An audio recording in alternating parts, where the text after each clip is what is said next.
Okay, I'm out here doing research for what might become my new honey house. I'm in a situation where for the kind of like thing that I want to do with my honey, I need to have a honey house. I can't produce it in my house anymore. So some of my options, I'm looking at a shed of some type, something I can just sit down on a pad and then sort of like build it out as I go. But I got a lot of options here.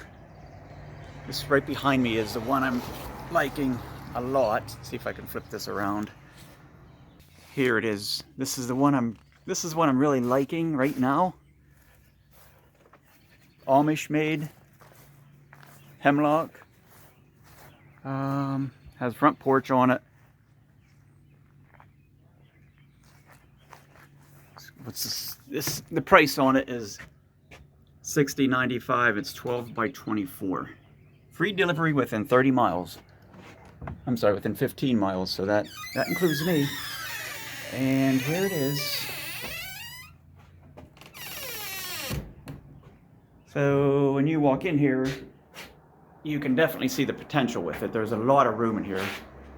Actually, this like for like the kind of operation that I have, I could actually partition part of this off and use like the back end for storage for now, and then like this front part could actually be my honey production area. But I really like it. It's already insulated. It's only insulated with bubble wrap, but at least that's a start. And the windows are a big help. The only thing I don't like about this is like that door. It would need. I can special order this any way I want. So if I did order one, I would definitely get a double door.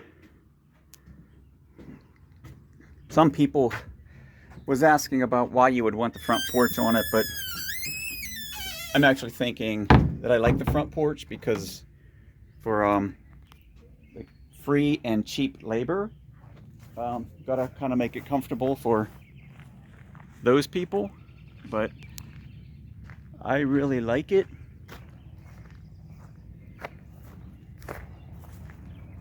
Just need to find out more about it. And then there's some hunting blinds if you're looking for a hunting blind. This is a new one they just got in, which I really kind of like this one. There's no price on it yet though, but it's basically like kind of the same thing, but with the double doors, no porch on it. And you go inside, and it's actually nice in here. It's like nice and big in here. I gotta go over there and talk to the guy. He's right across the road. Look how big this is. It has a skylight in it. I don't know why. That's something that I definitely would not want. But there's a lot of room in here.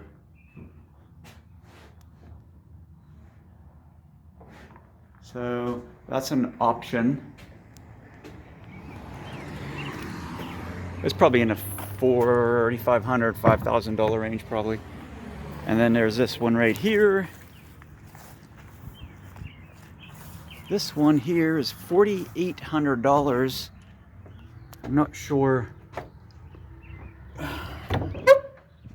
what the dimensions are on it.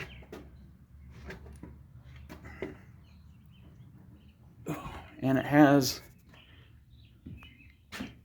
it's smaller than the one I just showed you. It has double doors in the back, which these doors are kind of cruddy. There's a lot of gaps in here. So the guy said that he would replace these doors, but it's not bad. A little bit small when you're looking at some of those bigger ones. The smaller one kind of is a little bit disappointing. Everybody wants to go with something bigger.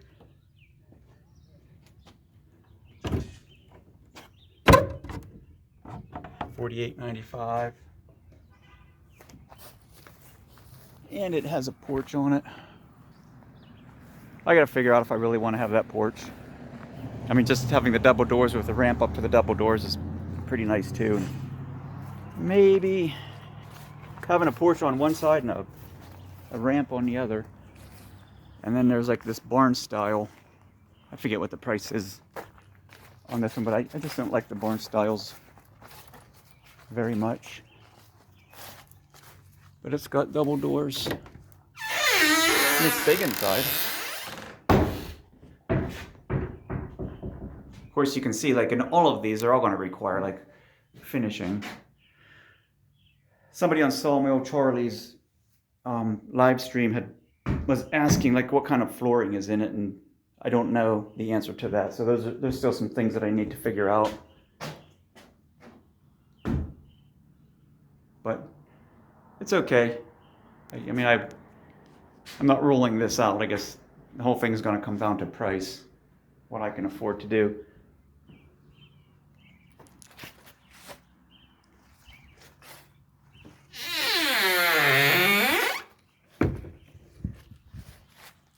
And then when I was talking to the Pennsylvania Department of Labor, they also mentioned that having like a camper, like gutting out a camper and kind of like fixing it up for your own needs, so that would be an option, or even a mobile home, like refurbishing a mobile home or something like that is an option. I don't know if I'll do that or not, but I don't know yet. So just in the research phase for now. And then just down the road is another dealer, and I'm looking at this shed right here. Has a front porch on it.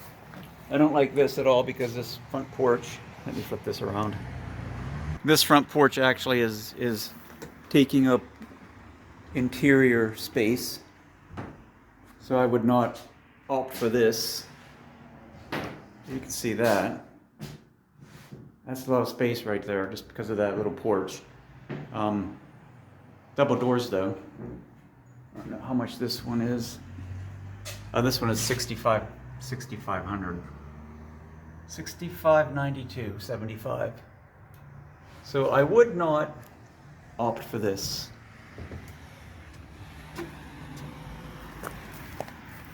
And there's this option right here.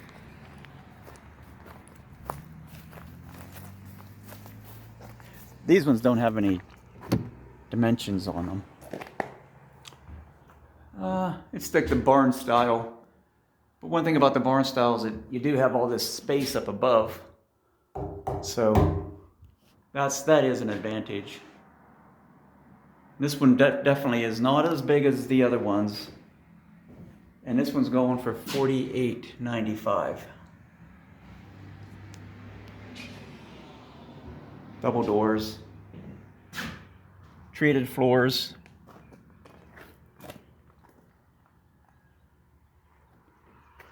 It's all wood. And then we have this one.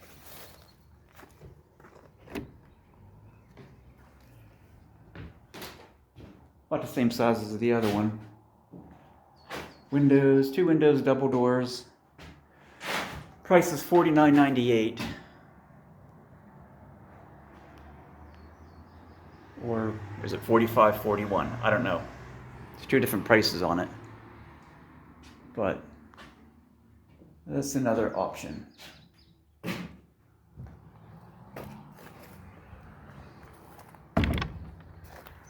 And then there's the gazebo. Do I want a gazebo?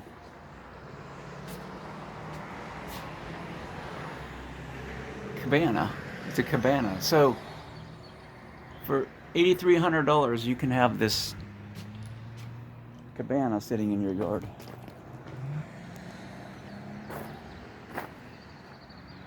Couple more options. They're all in like the $4,800 to $5,500 range. Smaller than the big cabin that I just showed you. The cabin is 16 by 24. So it's, I'm sorry, 12 by 24, I believe. Yeah, 12 by 24 for $6,000. Made of hemlock. Now, the way I understand it, like hemlock doesn't really hold up as well as they say that it does. Yeah, so the hemlock, they market hemlock as like rot resistant and a lot of different things, but when you start doing research into it, it doesn't quite, it's not as rot resistant as they say it is, and it, you know, obviously like almost any kind of wood is you know, vulnerable to bugs and insects and that. So I have to do some more research into the hemlock option. But I'm going to take you up and show you the little piece of property I have. It's 3 lots right in the middle of town. I'm going to take you up there and show you where this, if this happens or when this happens, where, if and where, when, how, it's all gonna happen. So I live in a small town of about 400 people, and this piece of property that I have right here, it's right in the middle of town. It's right in the middle of town. Um, but I acquired this about 4 years ago, knowing that I was going to need something, some expansion room for my bees, and it's that time. And as you can tell, it's really grown in. About 10 years ago, or maybe 15 years ago, there was a trailer, a mobile home sitting here, right here on this spot right here. So this is all level. Just, it's leveled off. There's sewage, there's water, there's electric, everything's here. And actually there's sumac trees, there's basswood trees around here. So this is really perfect. It's ideal.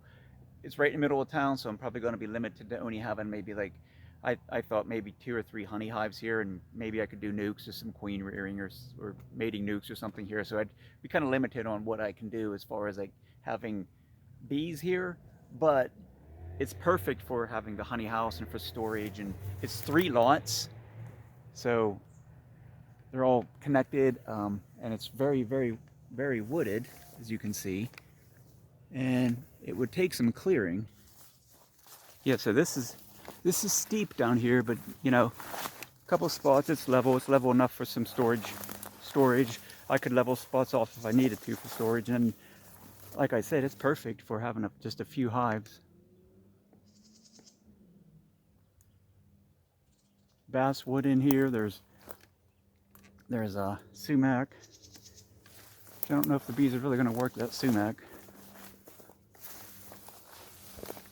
There's my swarm trap. It didn't trap anything. What's in there? Nothing.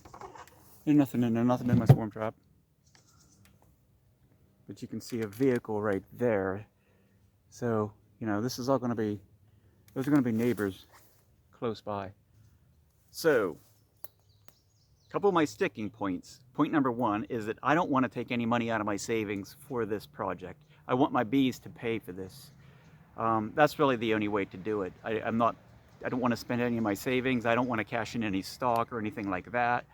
I don't want to take out a loan for this. I wouldn't mind throwing in, if I need to throw in a couple thousand of my own money, that's fine. I could do that, but I want my bees to pay for most of this. Right now I have enough honey, bottled honey, and pulled enough honey supers this year that I probably have about, give or take, $2,000, give or take a few hundred that I could put towards this. But what I'm going to do is I'm going, right after this, I'm going out to look at my hives, inspect my honey supers. Probably I might, if they're ready, I might pull some honey off. I have to like evaluate what I have in honey, and then hopefully this fall, hopefully I get like a good goldenrod flow in the fall. So next month in July, I'm going to pull all my honey supers off, and I'm going to do my treatments. And then just you know, like I said, hopefully re-super for the goldenrod. But I'm going to do some splits next month as well. And then maybe if I can come into next year in the spring with, you know, 8 or 10 strong honey hives, then this project's probably definitely going to happen. If it'll happen in the spring. If I end up this year, we only have a couple honey hives that are really like, I got 8 hives right now, 10 hives right now, but only 4 of them are giving me honey, and only 2 of those are relatively strong. I'm not going to get a lot of honey this year. So if next year turns out to be like this year, I might end up taking like the option of just like renting out a church kitchen or something like that. Anyway, so yeah, it's the bees. The bees are paying for this, and the bees are going to decide when this happens, if it happens, and how it happens. So that's where I'm at for right now. I'm not an impulse buyer, but 2 weeks ago I was ready to go buy one of those cabins and put it down here. Then luckily I didn't do that. I took a few weeks to sort of think about this, and so that's what I'm going to do. Is I'm just going to, you know, ride out the rest of this year, make the best of it, see what my resources are next spring, and then make some decisions there. I don't know if I'm getting the big cabin or if I'm getting the, you know, like a smaller shed or whatever I'm going to get. I don't know. I don't know yet. Anyway, that's what I'm looking at. I'm Darren. I'm the Pennsylvania Beekeeper. See you next time.